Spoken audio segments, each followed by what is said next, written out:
Good afternoon, everyone. I am Dr. Akanksha Kashyap, Senior Lecturer, Department of Periodontology, BBDCODS, BBD University, Lucknow. So today we will be discussing about epidemiology of gingival and periodontal diseases.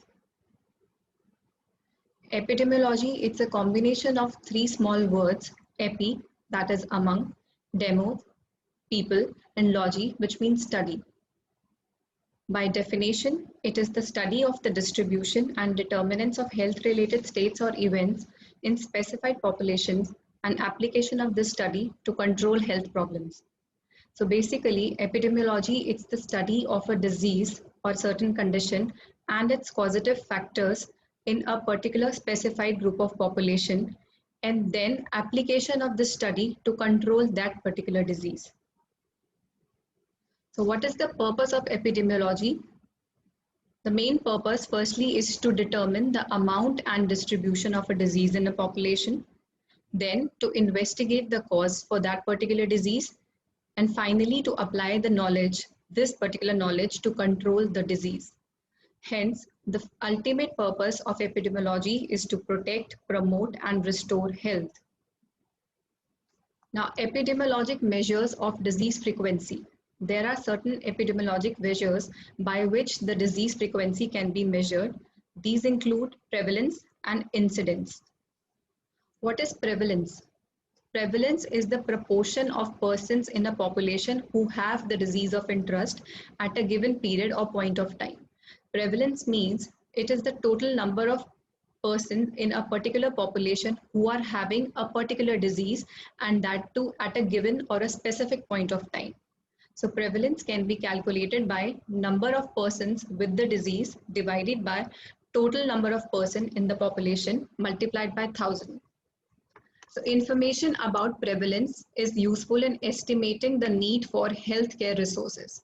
For example, the prevalence data on dental caries is useful in estimating the number of new general dentists which are required and which can be trained by the dental colleges. Now, incidence. Incidence is the average percentage of unaffected person in a population who will or who can develop disease in given period or a point of time. Incidence is referred to as risk or cumulative incidence. Basically, incidence can be calculated by number of new cases divided by number of persons at risk multiplied by 1,000. So incidence, it measures the number of new cases in a particular population. So there is a difference between prevalence and incidence. Incidence implies that the number of new cases which of a particular disease which occurs in a given time period, whereas prevalence include all the cases, which includes the pre-existing cases as well as the incidence or the new cases. Now the epidemiological study design. So to study the incidence, prevalence, and the risk factors of certain diseases, there are study designs which are conducted by the researchers. So mainly there are two types of epidemiological study designs. These are experimental and observational. Experimental, as the name implies, that in this particular type of studies, interventions deliberately are made. Deliberate interventions are made in this study, and then the effect of the disease is observed over a period of time. Experimental studies, these experiments are conducted basically. So experimental studies can be divided into community intervention trials, randomized clinical trials, and field trials, which we will be discussing later. And the observational studies. Observational studies, we do not intervene or we do not interfere in this study type of pattern with the disease process. In this, we just observe the disease over a period of time, and we can find the correlation with the risk factor of the disease.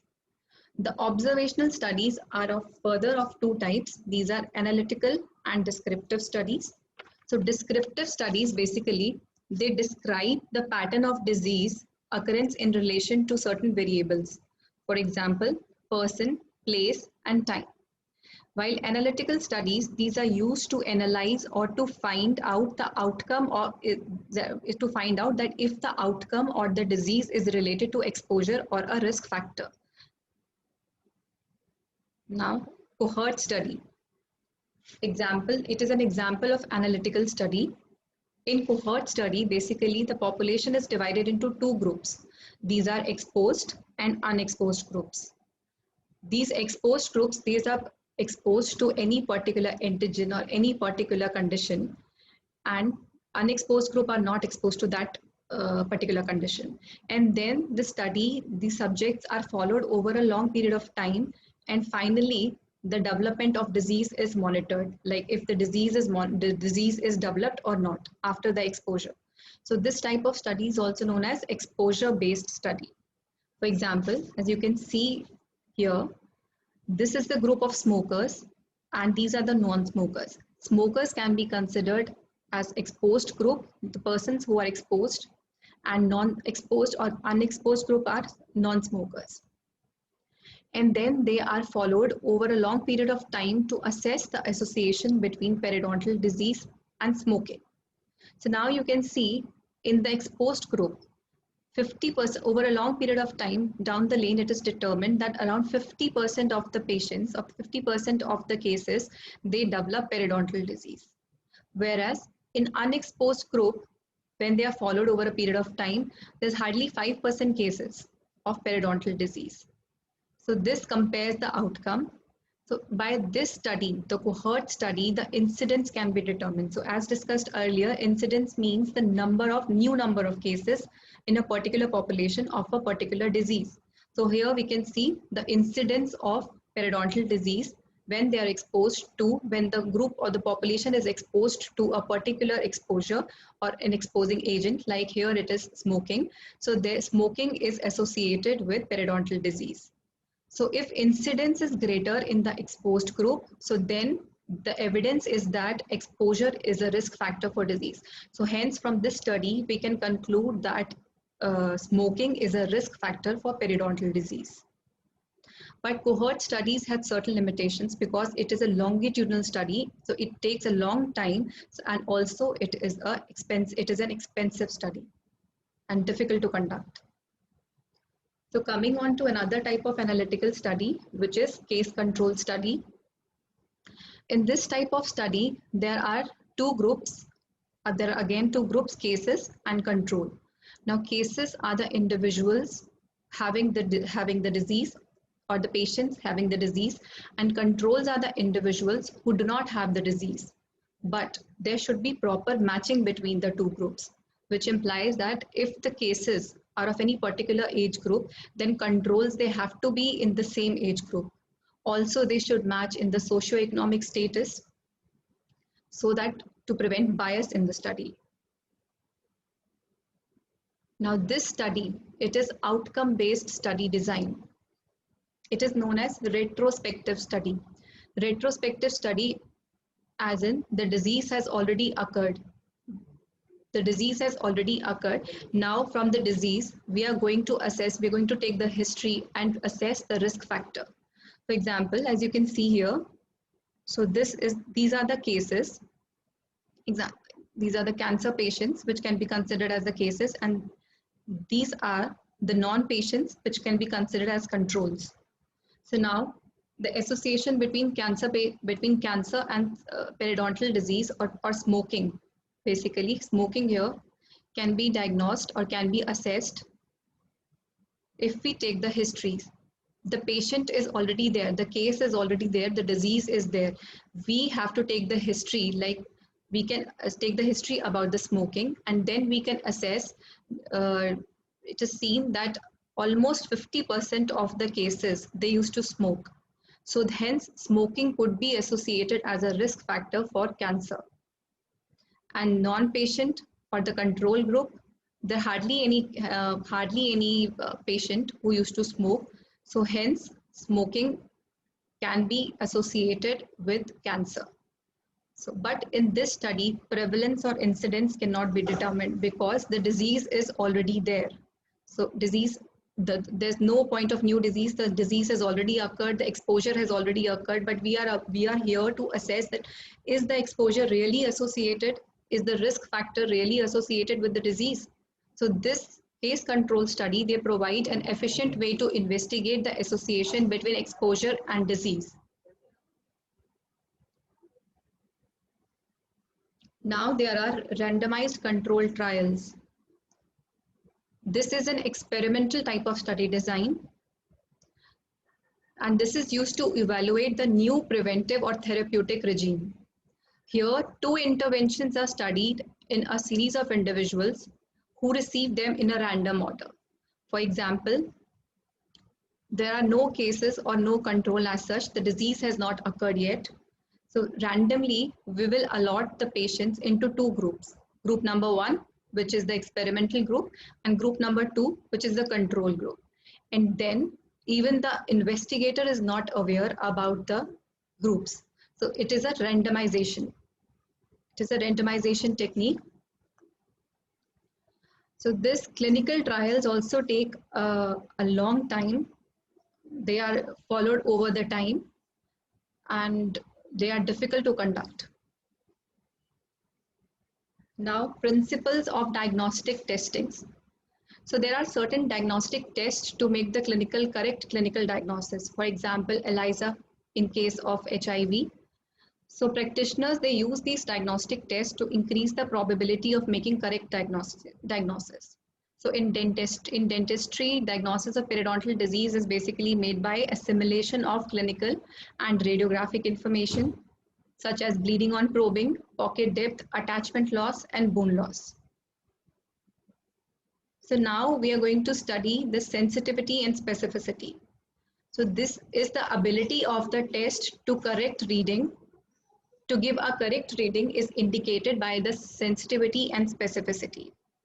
So sensitivity of the test is the proportion of subjects with the disease who test positive. So sensitivity can be calculated by number of subjects who test positive divided by number of subjects with the disease. For a test to be sensitive, sensitive means it will if the person is having a disease. So this sensitive test will always show a person with disease positive, true positive. It will never show a person having a disease as false negative. So to increase, so as to find proper predictability, the test should be sensitive.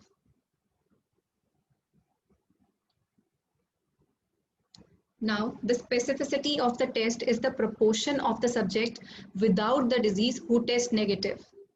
Specificity is equal to number of subjects who test negative divided by number of subjects without the disease. For example, if a person is not having a disease, if the person is not a carrier, is not having the disease, so a specific test is required. If the test is specific enough, only then he can detect the person is not having a disease and the true negative value will be recovered. And false positive value will not be given. The test should be, so all the diagnostic tests, they should be sensitive so as to detect the person who are actually having the disease to be tested as positive, and specific so as to test the person or detect the person who is not having the disease, and it should be shown as negative. Now moving on to the indices. So indices are defined as the numerical value which describe the relative status of a population on a graduated scale with a definitive upper limit and a lower limit, and this helps to facilitate the comparison with other population, which is classified by the same criteria and the same methods. So we will be discussing the indices which are related to the periodontics. See the gingival index. The gingival index was given by Lowe and Silnes in 1963. It was developed for assessing the severity of gingivitis and its location in particular 4 possible areas of all the teeth. So the 4 gingival scoring units are, you can see, we assess only the gingiva, the distofacial papilla, the facial margin, the mesiofacial papilla. This is on the labial side or the buccal side, and on the lingual side or the palatal side, the entire lingual or the palatal gingival margin is to be included. So gingival index is assessed In this, the bleeding is assessed by running a periodontal probe along the soft tissue of the gingival crevice. And then there is the scoring criteria. So we can give the score of 0 when there is absence of inflammation or the gingiva is normal.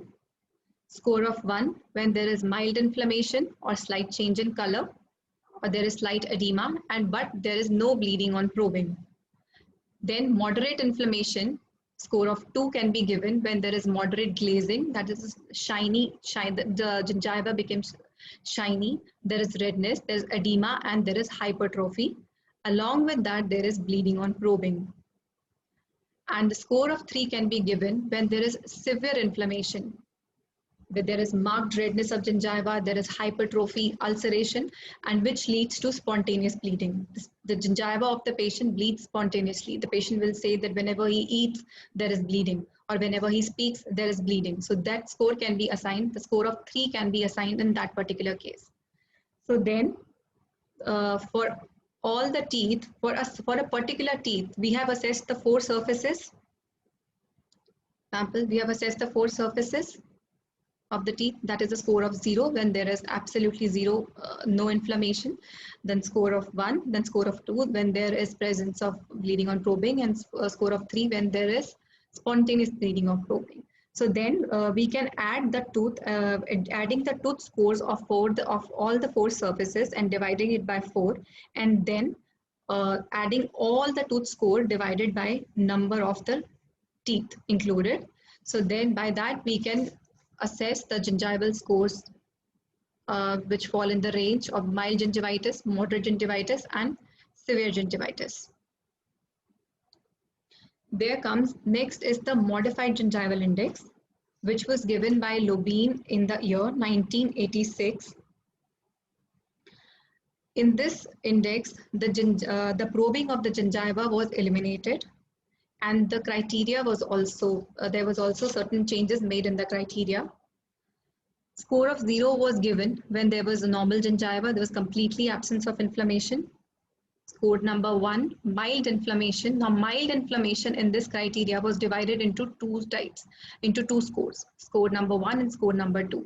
Mild inflammation, and there is slight change in color and little change in the texture of any portion of the gingival unit, any particular portion of the gingival unit, so then you will assign the score of 1. But when there are slight change in color, the change in texture of the entire gingival unit, so then we can assign a score of 2. Score of 3 was assigned when there was moderate inflammation, which includes the signs were moderate glazing, that is the moderate shiny, surface became shiny. Then there is redness, edema, and hypertrophy of the gingival unit.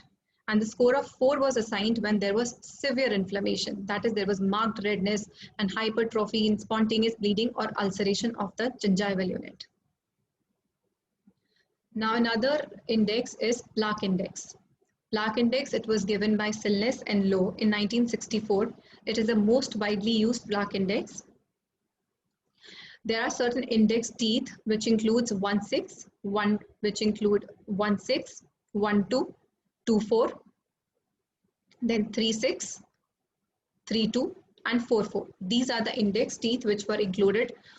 Then with the help of mouth mirror and probe, also on the particular tooth, the 3 parts were included, which were distofacial, facial, mesofacial, and 4th was entire palatal tooth, entire palatal region, palatal or the lingual tooth, entire surface. So now the score of 0 when there is no plaque. Score of 0 was assigned when there is no plaque. So a score of 1 was assigned when there was a film of plaque adhering to the free gingival margin and the adjacent area of the tooth, but the plaque may be recognized, only after application of disclosing agent. It was not visible to the naked eye or by running the explorer across the tooth surface. Along the tooth surface. The plaque index assesses plaque only on the cervical areas, not on the whole tooth surface. It assessed the plaque only on the cervical areas. Then a score of 2 was given when there was moderate accumulation of soft deposit within the gingival pocket that can be seen with the naked eye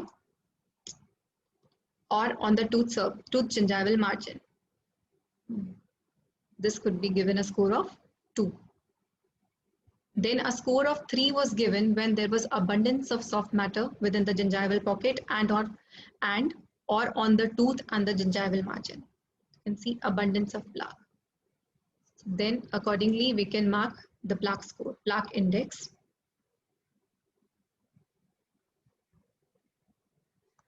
So in the end, it can be concluded that by contributing to a better understanding of the causal relationship between risk factors and occurrence of disease, epidemiologic studies form the basis of disciplines of risk assessment and disease control. It means that this epidemiological study, they basically provide us an understanding of the relationship between the disease and the risk factor.